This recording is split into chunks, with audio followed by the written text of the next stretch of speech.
Assalamualaikum warahmatullahi wabarakatuh.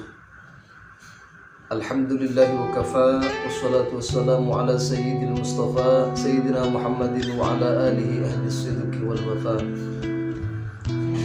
Allahumma ij'alna mimman yastami'u qawla fayattabi'una ahsanahu.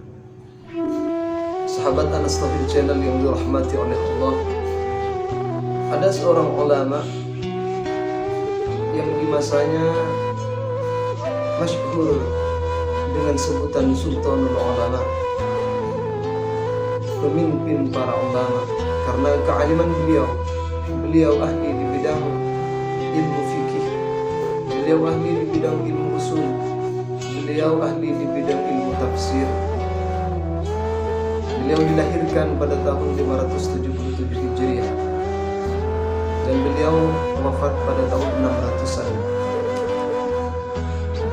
Beliau bermadhab Syafi'i dalam bidang ilmu fikih, di bidang ilmu tauhid, di bidang ilmu tauhid beliau bermadhab Asy'ariyah. Beliau adalah seorang mujtahid yang namanya adalah Al-Imam Izzuddin bin Abdussalam rahimahullah.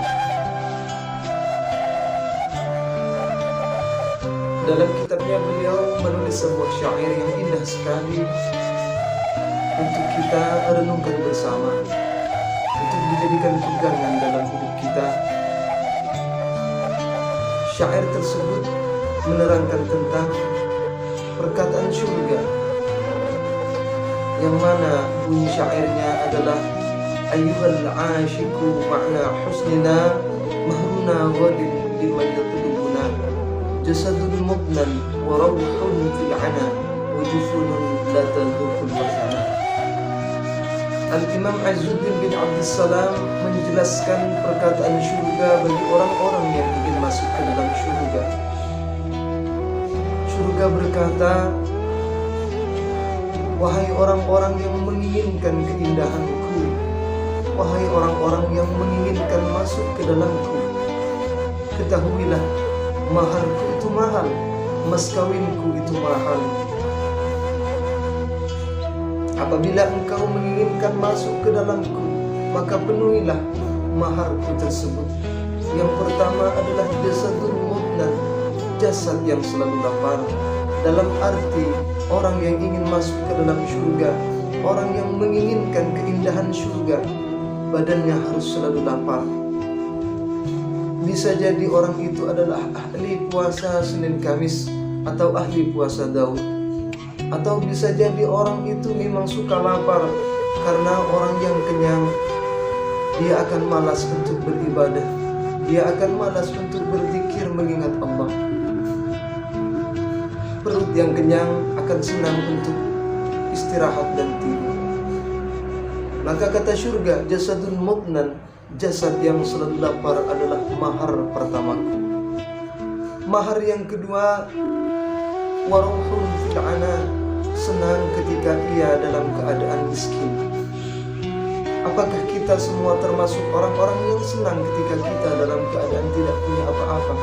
Ataukah malah sebaliknya, ketika kita tidak punya apa-apa, tidak sama dengan orang lain, tidak sama dengan tetangga-tetangga kita, apakah kita sedih?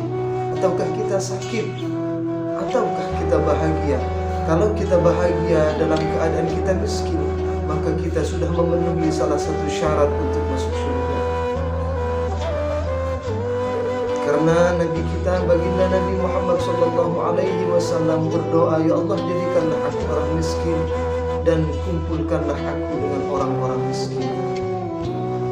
Maka sebuah kabar gembira bagi orang-orang yang tidak kaya, bagi orang-orang yang miskin, bergembiralah kalian, karena surga mengatakan orang yang miskin dan ia senang dalam keadaan miskinnya, maka ia memenuhi salah satu syarat untuk masuk dan mendapatkan keindahan. Maka janganlah kita bersedih karena kita hidup dalam keadaan serba kekurangan, karena kita tidak akan diuji oleh Allah dengan harta, akan tetapi kita hanya diuji dengan kemiskinan kita. Kalau kita mampu ketika kita diuji oleh Allah dengan kemiskinan, yakni kita tidak menggerutu kepada Allah, kita ridha dengan ketentuan Allah, maka yang kita telah lulus dalam ujian kemiskinan.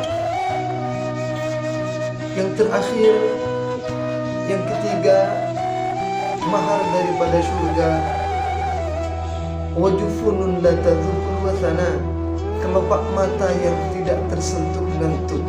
Dalam arti ketika orang-orang terlelap dalam tidurnya, kita bangun di tengah malam untuk bermunajat kepada Allah. Akhiran, assalamualaikum warahmatullahi wabarakatuh.